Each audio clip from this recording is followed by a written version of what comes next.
عربی زبان میں بامانی لفظ یعنی وہ لفظ جس کا کوئی مطلب نکلتا ہو اسے کلمہ کہتے ہیں۔ جیسے لفظ کی جمع الفاظ ہے، اسی طرح کلمہ کی جمع کلمات ہے۔ عربی میں کلمے کی اقسام، parts of speech in Arabic.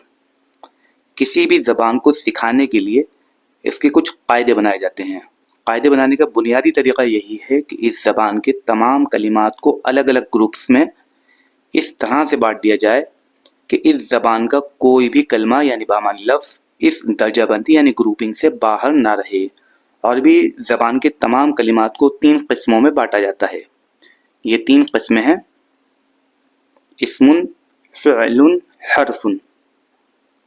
یعنی عربی زبان کا کوئی بھی بامانی لفظ یا تو اسم ہوگا یا فعل ہوگا یا حرف ہوگا۔ کلمات کی اسی درجہ بندی کو اقسام کلمہ یا اجزاء کلمہ یعنی پارٹس آف اسپیچ کہتے ہیں۔